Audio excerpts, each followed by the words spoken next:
Hello, my name is Sarah Byers. I'm an assistant curator with the City of Niagara Falls Museums.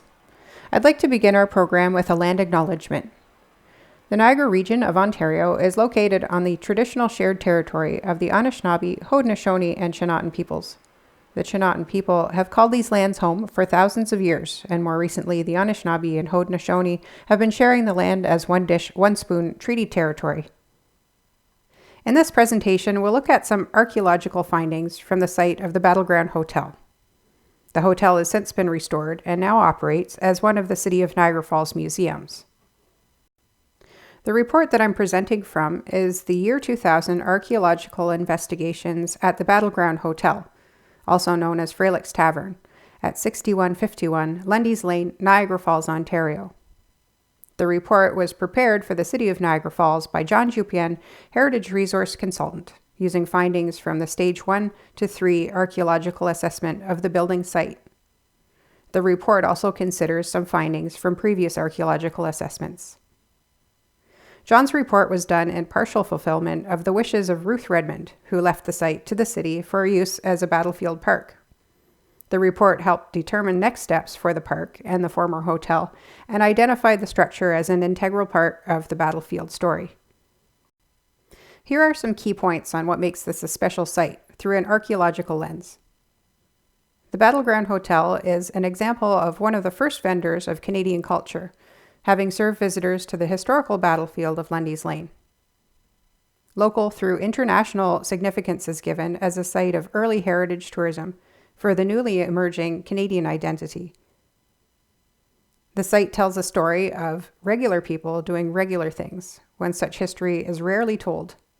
History records the unusual, the rich, the famous, but often overlooks common folk and routine events. In this case, historic site archaeology can provide primary documentation where history has failed. Archaeology is not only digging in the dirt. Archaeology, translated, is the study of old or the past, and in this case, as you'll see, it includes digging through layers of a building. Lastly, this is a site of rich archaeological resource, warranting ongoing development through professional analysis. The archaeological excavation covered 4 areas: the umbrage, or open porch, the northeast wing, a trench on the north terrace, which was dug to facilitate weeping tile, and a trench on the south terrace, dug to repair a water line. Over the course of the project, many objects were also turned in by construction workers, staff, and site visitors. This was discouraged, but proved a challenge to prevent. Objects from the examination of the building itself, though not processed or itemized in the same method as traditionally excavated artifacts, were weighed similarly to fill their part of the site history. 3 aspects were fleshed out through the assessment and the report: a chronology of the former hotel structure, how it was used, and the traits of the people who used it. Let's begin with a brief timeline to give us a foundation to work from. 1814. The War of 1812 Battle of Lundy's Lane takes place at the lane's highest elevation. Post-war, wealthy Europeans popularized the concept of grand tours, traveling the world's natural and man-made sites. Rural-class North Americans followed suit with a scaled-back version, staying within the continent. Tourism gains momentum at the Falls and Lundy's Lane battlefield. 1820s, a dwelling is built at the highest elevation on Lundy's Lane, which is also near the center of the historic battlefield. 1836, Adam Frelick and family purchase the dwelling and convert to a commercial hotel tavern. Adam gains rights to operate a ferry at Niagara Falls, giving him direct access to travelers in need of accommodation. 1850s, Adam Frelick builds the General Scott Tower, a battlefield observatory, beside the hotel. This proves to be a winning combination and business booms. With commercial success, the Battleground Hotel is expanded to accommodate increased clientele. 1860s, the Frelick family business continues with James as innkeeper and Walter as tower keeper. 1865, the American Civil War ends. Its more expansive battlefields are a draw, and the popularity of War of 1812 sites dwindles.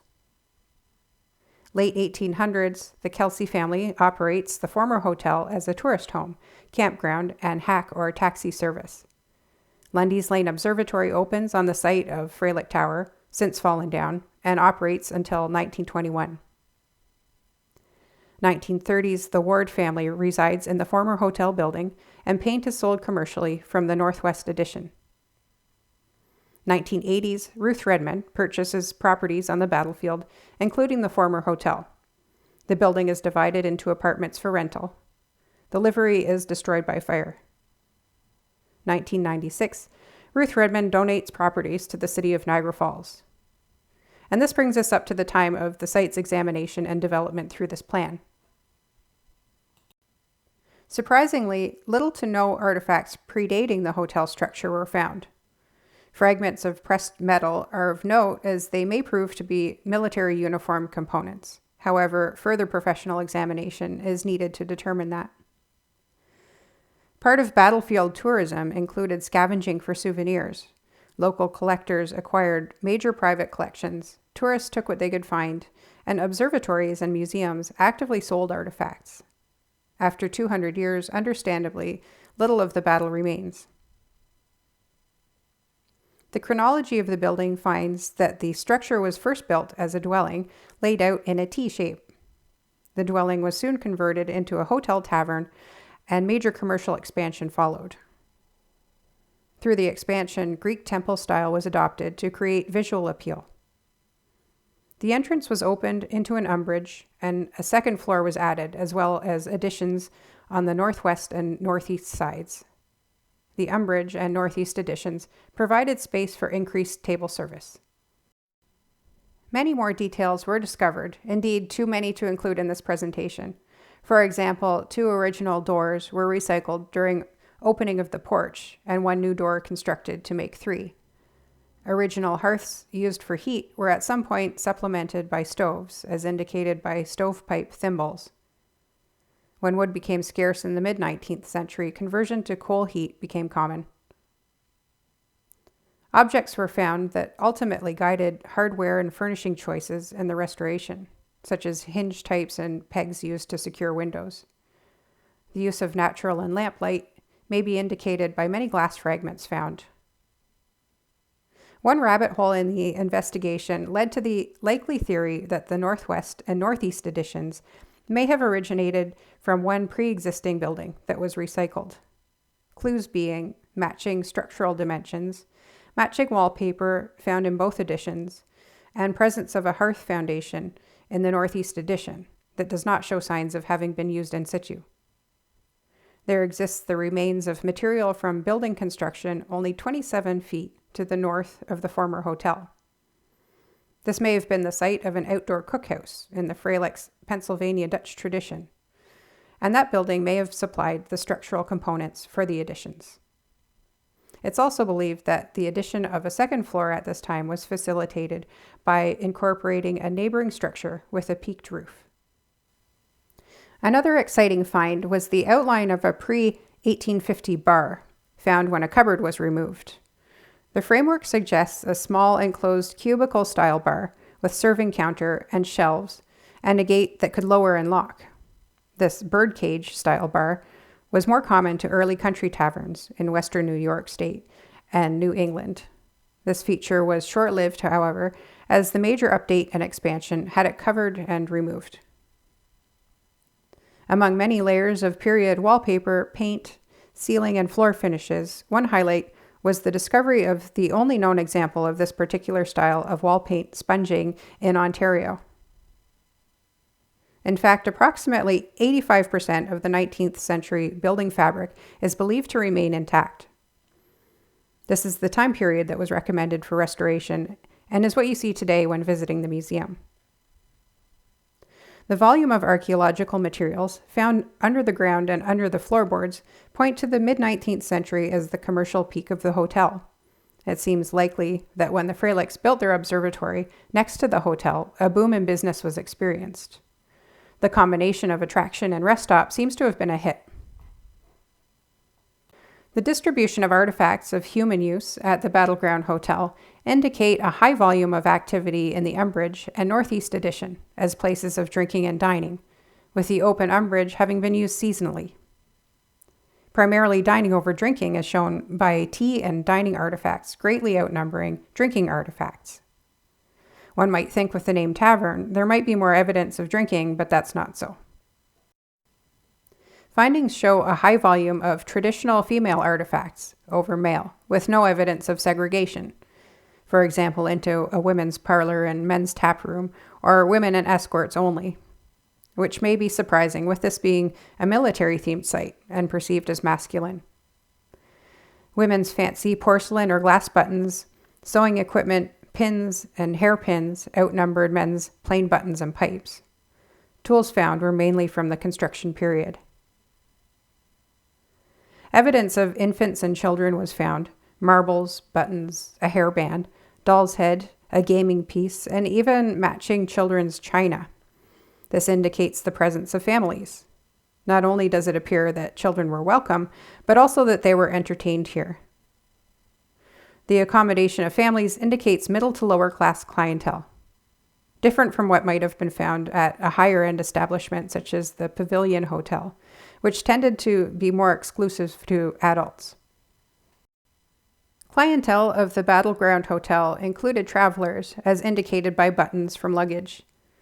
Evidence of travel by horse, the predominant method of travel, includes a currycomb and shears for mane and tail trimming. Though not examined by archaeologists, a livery was located on site to provide necessary services to horses. Stepping back to take all evidence into account, a picture is formed of a typical mid-19th century Ontario traveler's rest stop. A modern-day equivalent might be McDonald's on Lundy's Lane, with its kids menu and play zone. If that's our modern-day equivalent, perhaps today's upscale Pavilion Hotel might be the Falls View Keg Steakhouse and Embassy Suites. Now we know about the people who frequented the hotel. What about the people who operated it? Slates and slate pencils found may indicate note-taking by waitstaff.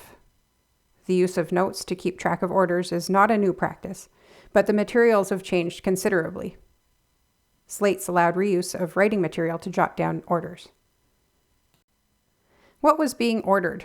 Although much organic material leaves no trace, bones, seeds, nuts, and shells do remain, showing that pork, beef, mutton, fish, shellfish, and poultry were consumed. Knife marks on bone indicate butchering was done on site. Cut marks on this cow mandible could indicate removal of the tongue for preparation of a delicacy. The presence of rabbit and birds indicate that local game was also served, along with local fish and shellfish. Local species found include Canada goose, passenger pigeon, horned grebe, lake whitefish, golden red horse, white bass, largemouth bass, walleye, marine oyster, and freshwater clam. A large volume of pits and shells give a glimpse of the local bounty of fruits and nuts available, such as peach, apricot, Carpathian, and black walnut, hickory, hazelnut, and butternut. In fact, this area was known for its bountiful fruit trees, mentioned in travelers' notes of the period. This has been just a glimpse of the rich report. The assessment is self-described as incomplete in that much of the site was left intentionally untouched and available for future professional study. It's also recognized that within the existing material, there is potential for much more study. The plan for furnishings and accessories for the restoration of the Battleground Hotel, prepared in 2006, indeed elaborates more on the findings and guides the site interpretation that you see today. Whether a traveler to the City of Niagara Falls or local, the next time you have a chance to visit, staycation, or work in our heritage tourism industry, you're participating in a tradition bigger than you might realize. In doing what people have been doing here for over 200 years and sharing your lived experiences, which may seem quite common at times, there is value. People of the future may look back with interest and perhaps nostalgia. Thank you for joining me in this presentation.